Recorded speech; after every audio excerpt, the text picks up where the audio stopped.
भरी आज लड़ेंगे चोरों से, आज लड़ेंगे चोरों से।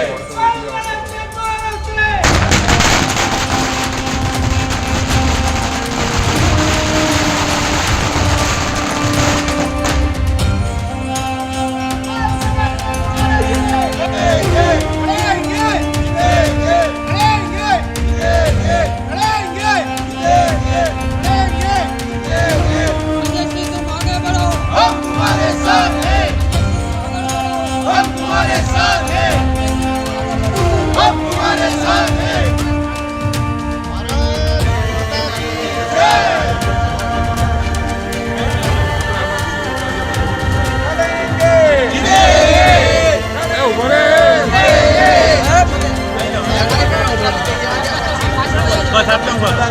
लड़ेंगे चोरों से।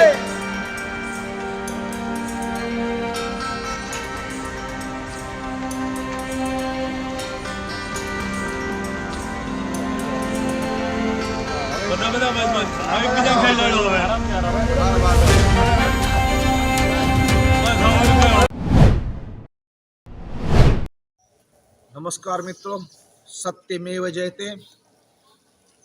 सत्य आज फिर से विजय हुआ है। सुप्रीम कोर्ट ने संजय सिंह जी को तथाकथित बोगस दारू कौभांड में, लीकर कौभांड में बेल दिया है और ईडी को स्पष्ट शब्दों में कहा है कि तुम कहते हो कौभांड है, तुम्हारा सिस्टम कहती है कौभांड है, कोई एविडेंस क्यों नहीं है, कोई भी डॉक्यूमेंट्स क्यों नहीं है, ऐसे गलत केस करना बंद करो।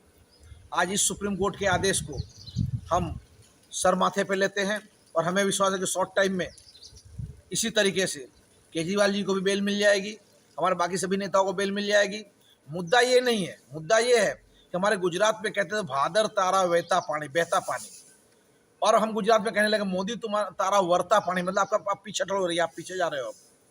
इस बार के इलेक्शन में 200 से ऊपर सीट भी आ जाए नरेंद्र भाई मोदी की तो बहुत बड़ी बात होगी, पर उन सबसे हटके आज देश के लोकतंत्र की व्यवस्था को, संवैधानिक व्यवस्था को और ये न्यायिक व्यवस्था को जिस तरीके से सरकार ने डिस्टर्ब किया है, कब्जा करने की कोशिश की है और एन केन प्रकार दबाने की कोशिश की है, उसमें भी जो एक बहुत बड़ा स्तंभ लोकतंत्र का है मीडिया को भी जिस तरह से उसने खरीद करके अपनी तरफ उपयोग करने की कोशिश की है, इन सभी मिथ के बीच, इन सभी झूठे प्रोपेगेंडा और प्रचार के बाद भी आज संजय सिंह को बेल मिली है।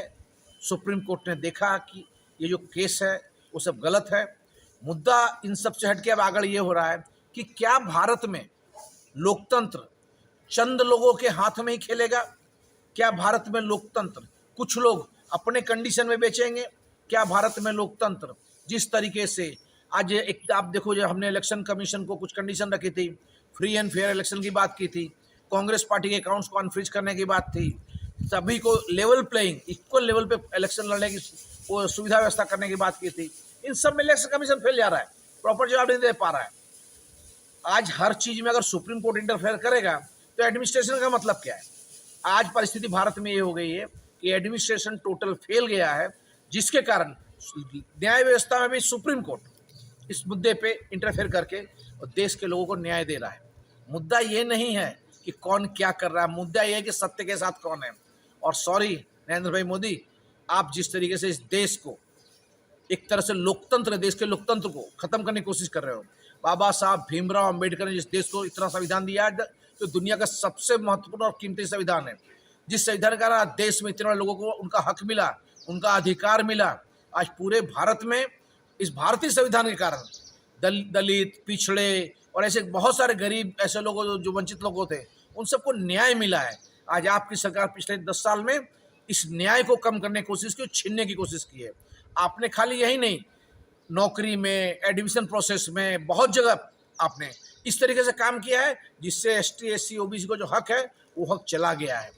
कहीं भी आप समझ लो मोदी साहब, अल्टीमेटली सुप्रीम कोर्ट जो है, सर्वोच्च अदालत जो है, वो सत्य के साथ खड़ी रहती है। और आज वो सत्य संजय जी केस में फिर हमें हक मिला है उसका, और सत्य में जो थे खूब खूब आभार सुप्रीम कोर्ट का। और इन सब से हटके सबसे बड़ी बात यह है कि मुझे लगता है कि अगर इस इलेक्शन में नरेंद्र भाई मोदी अगर हारते हैं, ये देश में भारतीय जनता पार्टी हारती है, ये भ्रष्टाचारी लोग सही बह रहे हैं, जो भ्रष्टाचारी वो हारते हैं। आपने देखा होगा, तो उस खरा अर्थ में वो न्याय की जीत होगी इस देश में। जिस तरीके से बॉन्ड के केस में अभी SBI के बॉन्ड रिलीज हुए, इलेक्ट्रल बॉन्ड में कितना बड़ा कौभांड था। इलेक्ट्रल बॉन्ड, आप सोचो, आज केजरीवाल जी पर जो आदमी केस कर रहा है, जो उसका विटनेस बन रहा है केजरीवाल जी के सामने, वही आदमी बीजेपी को फंड दे रहा है, वही आदमी बीजेपी के अलायंस पार्टनर के साथ इलेक्शन लोकसभा लड़ रहा है। तो क्या है इसके पीछे? आज नरेंद्र भाई, पूरा देश समझता है, जानता है। आप भी गुजराती हो, गुजराती की समझ सबसे ज्यादा होती है, आपको समझने की जरूरत है। इस देश को इस तरह मत चलाओ। आज गुजरात से 26 लोकसभा के सांसद जाते हैं, बाकी पूरे भारत से 543 सांसद जाते हैं। सबके पास दिमाग और सोचने वाले लोग हैं। आज आप जिस तरीके से न्याय को कंट्रोल करने की कोशिश कर रहे हो, एडमिनिस्ट्रेशन कंट्रोल करने की कोशिश कर रहे हो, लोगों की वॉइस दबा रहे हो, जबान दबा रहे हो, लोगों की बातों को कंट्रोल करने की कोशिश कर रहे हो। देश की अर्थव्यवस्था में को पीछे ले जाने के लिए आपने सिर्फ पिछले 10 साल में 1 लाख करोड़ का लोन लिया, इस देश के ऊपर बोझा डाला है। आपने किसी किसान का लोन माफ नहीं किया। आपने माफ किया लोन तो उद्योगपतियों का लोन माफ किया। अभी भी समय है, भले अब इलेक्शन समय आ गया, अब भी आप देश से माफी मांग लो और बोलो मुझसे गलती हो गई, देश के लिए, देश को मैं समझने में भूल की है और विकास के काम में सच्चे अर्थ में लगने की गारंटी दो। ये भारत है, बड़े दिल के लोग हैं, वसुधैव कुटुंबकम वाले लोग हैं। मगर आप जो गलती कर रहे हो, जिस तरह से आम आदमी पार्टी नेता को जेल में डालने की कोशिश कर रहे हो, विरोध पक्ष को खत्म करने की कोशिश कर रहे हो, उससे बाहर आओ और देश से माफी मांगो। मैं फिर से कहता हूँ प्रधानमंत्री जी, आप देश से माफी मांगो, देश आपको माफ कर देगा। आप सत्ता छोड़ो और लोकतंत्र को मानने वाले, न्याय को मानने वाले, संविधान को मानने वाले लोगों की सत्ता आ रही है, उस सत्ता को आगे बढ़ने के लिए आप सहयोग दो। जय हिंद।